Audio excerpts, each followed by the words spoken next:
Хаан чавсан боломж сэрэмжтэй байхыг шаардах аюултай хотод амьдарч байгаагаа иргэд хэлж байна. Баригдаж байгаа барилгаас төмөр унаж хүний алтан ам эрсэтсэн хэд хэдэн тохиолдлыг нийслэлчүүд мэднэ. Харин өчигдөр 2011 онд ашиглалтанд орсон байрны 7 давхраас хэсэг шавар хүний толгой дээр унаж тархийг нь хагалжээ. Азаараа хүний амнаас эрсдэгүйч 10 давхар 5 байрны шавар байнга хагран унаж байгаа нь хүн бэртэхгүй гэх баталгаагүй байна. Баянзүрх дүүргийн 14-р хороо Жас хотхны энэ байр ашиглалтанд ороод 7 жил болж байгаа ч сүүлийн үед барилгын давхар хоорондын заагийн шавардлагууд нурж унах болжээ. Батцориг гэх энэ хүн охиноо сургуульд нь хүргэж өгөхөөр яг энэ замаар өдөр бүр явдгаа хэлж байна. Гэтэл өчигдөр хүүхдээ сургуульд нь хүргэчгээд буцах замд нь барилгын 7 давхар орчмоос давхар хоорондын заагийн шавар толгоон дээр нь унж тархийг нь хагалжээ.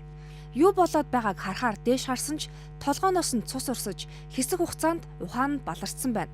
Осол болсон даруйд түргэн тусламж ирж цусыг нь тогтоож өгчээ. Анхны тусламж авсныхаа дараа тэрээр гэмтлийн эмнэлэгт очиж тархиндаа 9 оёо тавиулж томографи шинжилгээг хийлгэжээ. Мөн шүүх эмнэлгийн дүгнэлт гаргуулахаар шинжилгээ хийлгэсэн байна. Аз зууж ганцаараа явж исэн л та. Тэгэл явж исэн дээрээс нэг зүгээр танк гээл буугаал ирсэн. Тэг хүн амт цонхоор юм шидчихэж байгаа юм баг гэл. Яаваа гэл дээшээ харах гал яасан чинь хөл яагаал бор унах шахаал. Тэ яач вэ гэл дээшээ харсан чинь ингээл энгээр ирсэн ингээл халуугаар гэл яасан. Тэгсэн өөр битүү цус яагаал. Тэгсэн тэгээд манараа л явчихсан. Тэгсэн энэчээс байж исэн хүмүүс л яана та нар холдоо наа чи дээрээс чи юм норж унж ийн гэл 6 7 давхараас ийм том юмнууд нэг хохроод онцтой юм байна. Энд чинь нөгөө байрнуудынхаа ингээ завсар зааг маг дээр нэг битүүмжил хийдэг юм уу чигчдэг. Тэгээ ийм том ингээ шаварнууд байдаг нь 2 3 хүчтэй цуцаа энэ ерөөсөө л ингээ чулуул байгаа байхгүй. Тэгээ ийм том жүхний дахин дээр буугаад миний бодож байгаагаар ойлгож байгаагаар бол энэ сөөхөн л зөв хариуцлагагүй байдлаас иймэрхүү байдал нөхцөл байдал үүсчихэд байна л гэж харж байгаа. Тэгээ оршин суугчид нь өөрсдөө бол мэдчихжээ. Ингээ наа чи он жил эдийн гэсэн янзтай тэгээ аз зүртэй одоохондоо болоогүй л байгаа юм билүү. А4-ийн бичгийн цаасны хэмжээтэй 2-3 см-ийн зузаатай шавар 178 см өндөртэй эрэгтэйн дээрээс унсан даруйд ухаан нь балартаж ухаан алтхаас энүүхэн дэжээ. Батцариггүй бидэнд хэлэхдээ хүүхдийн дээрээс унсан бол яан хэмээн халаглаж байлаа. Энэ барилгыг Just Group-ийн Эрд Тан хариуцлагатай авцад компани барьж 2011 онд ашиглалтанд оруулсан байдгийг. Нийтдээ 10 давхар 5 барилга энд бий. Гэвч байр болгоны давхар хоорондын заагийн шавар нурж унсан байгааг эндээс харж болно. Хүн бэрцсэн 51-ийн Б байрны барилгын чанхурд хүүхдийн тоглоомын талбайтай. Хүүхдүүд өдөр бүр энд тоглохоос гадна ойр орчмын байрнуудын оршин суугчид автобусны буудлын руу яг энэ замаар зорчдог юм байна. Мөн гадаа хит салгилах эсвэл цас бороо орох болгонд барилгын шавар нь баг багаар дээрээс унаж орж ирэх болжээ. Оршин суугчид нь ч толгой дээрээс юм унаад ирэхвэ гэсэн айдастай болсон байна.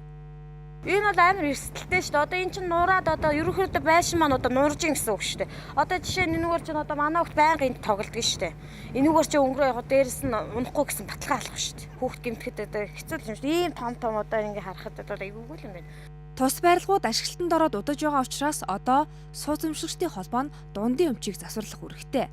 Өмнө нь оршин суугчид нь байрнаас шавар унаж байгаа талаар удаа дараа сууц өмшигчдийн холбоонд мэдэгдсэн ч өмнөх сөөхийн дарга нь үүнд ямар ч арга хэмжээ авалгүй байсаар дараагийн хүндээ ажлаа хүлээлгэ өгчээ.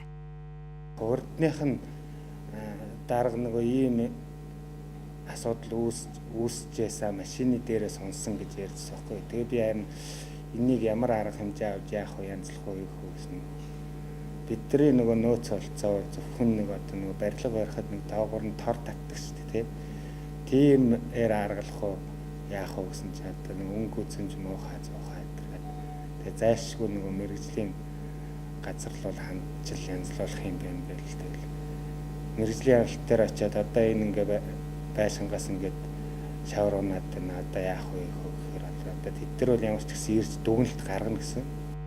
Just 49 сөөхийн хариуцсан барилгын давхар хоорондын заагаас шавар унаж хүн бэрцсэн учраас тэд нийслэлийн мэрэгжлийн хэлтийн газарт хандаж дүгнэлт гаргуулж зааварчилгаа авахар хүсэлт явуулжээ. Мэрэгжлийн байгууллагын зааварчилгааны дагуу оршин суугчдтайгаа зөвлөлдөж яаралтай арга хэмжээ авна гэдгээ сөөхөн илэрхийлж байна.